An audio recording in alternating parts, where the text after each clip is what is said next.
The fluorescent lights of the grocery store flickered above as Sarah Chen mindlessly pushed her cart down the cereal aisle, her mind 1,000 miles away.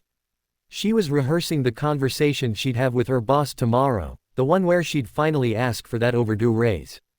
Her phone buzzed with another bill reminder. She swiped it away with a sigh, too consumed by her own troubles to notice the world moving around her. That's when she felt it. A tiny hand, cold and trembling, slipping into hers. Sarah looked down, startled. A little girl, no more than 5 years old, stood beside her.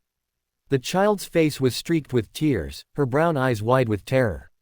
She wore a yellow sundress with a cartoon bunny on the front, now wrinkled and stained. Her small fingers gripped Sarah's hand like it was the only solid thing in a world that had suddenly become unbearably frightening. "Sweetheart, are you okay?" Sarah asked, her own problems instantly forgotten. She crouched down to meet the girl at eye level. The child's lip quivered. "I can't find my mama," she whispered, her voice barely audible over the store's tinny background music. Sarah's heart clenched. She glanced around the aisle, expecting to see a frantic parent rushing toward them, but there was only an elderly man comparing pasta sauce labels and a teenager absorbed in his phone. The store suddenly felt too big, too bright, too full of places where a child could slip away unnoticed. "It's going to be okay," Sarah said, surprised by the steadiness in her own voice. "We're going to find your mama together. I promise. What's your name?" "Emma," the girl said, squeezing Sarah's hand even tighter. "Okay, Emma. I'm Sarah. You're very brave for asking for help." Sarah stood, keeping the child's hand securely in hers, and began walking toward the front of the store. Her first instinct was to find a manager, to hand this responsibility off to someone official, someone trained for this. But something in the way Emma clung to her made Sarah realize that letting go wasn't an option. This little girl had chosen her, trusted her, and Sarah wasn't about to betray that trust. As they walked, Sarah kept up a gentle stream of conversation, asking Emma about her favorite color purple, her favorite snack goldfish crackers, anything to keep the panic from rising in those tear-filled eyes. Emma's grip never loosened. At the customer service desk, a manager named Tom immediately called for a store-wide announcement. "Attention shoppers, we have a lost child at the front desk. If you're missing a young girl in a yellow dress, please come to customer service immediately." The words echoed through the store, and Sarah felt Emma press against her leg. Minutes ticked by. 5, then 10. With each passing moment, Sarah's own anxiety grew. Where was Emma's mother? Had something happened to her? Was Emma in danger? Tom made another announcement, this one more urgent.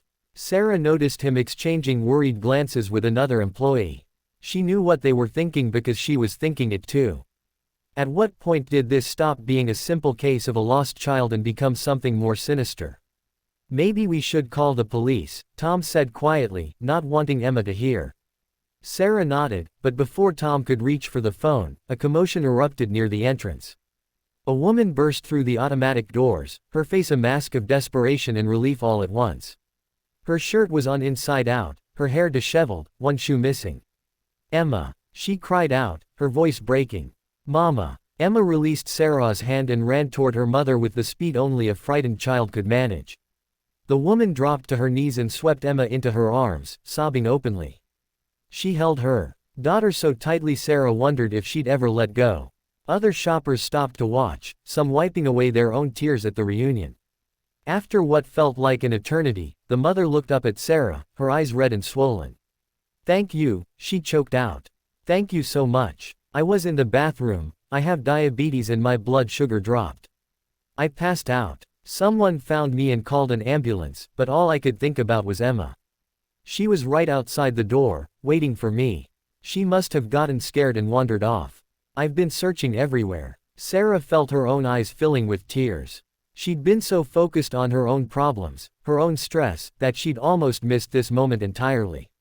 What if she'd been too distracted by her phone? What if she'd pulled her hand away when Emma reached for it? "She's a brave girl," Sarah said softly. She knew to ask for help. The mother, who introduced herself as Rebecca, stood shakily. A paramedic appeared, gently insisting she needed to be checked out. As they prepared to leave, Rebecca grabbed Sarah's hand, the same hand Emma had held just minutes before. "I don't know how to thank you," Rebecca said. "You stayed with her. You didn't just drop her off and leave. You made her feel safe. Sarah shook her head, embarrassed by the gratitude. Anyone would have done the same. But Tom, the manager, spoke up. Actually, ma'am, a lot of people wouldn't. We see it all the time. People are too busy, too worried about getting involved, too scared of the liability. What you did mattered. As Sarah watched Rebecca and Emma leave with the paramedics, she felt something shift inside her chest. The bill on her phone suddenly seemed less urgent. The raise she'd been obsessing over seemed smaller somehow. She'd spent so much time lately feeling invisible, insignificant, drowning in her own problems. But in that moment when Emma's hand had slipped into hers, Sarah had mattered. She'd been exactly where she needed to be, exactly when she needed to be there. Sarah didn't go back to her shopping. Instead, she walked to her car and sat in the driver's seat, thinking. That night, she couldn't stop replaying the moment. The trust in Emma's eyes. The relief in Rebecca's voice. The simple truth that sometimes the most important thing we can do is just be present for another human being. 3 weeks later, Sarah was having coffee at a local cafe when someone tapped her shoulder. She turned to find Rebecca standing there, Emma holding her hand. Emma was wearing a purple dress this time, her favorite color, and clutching a handmade card.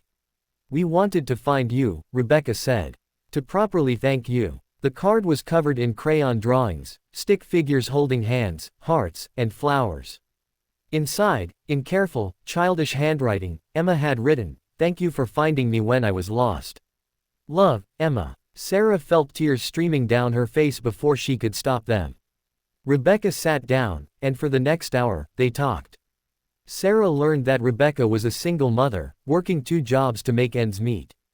The diabetes made everything harder, but she was managing. Emma was thriving in kindergarten, already reading above her level. In turn, Sarah found herself opening up about her own struggles, her feelings of invisibility and insignificance.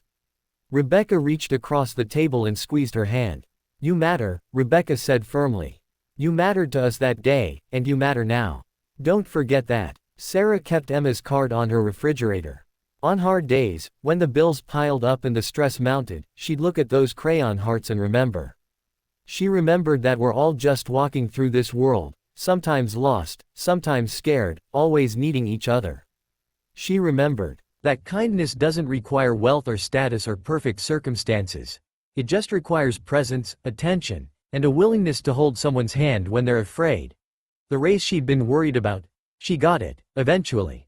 But it never felt as important as that moment in the grocery store when a scared little girl reached for her hand and reminded her what it means to be human.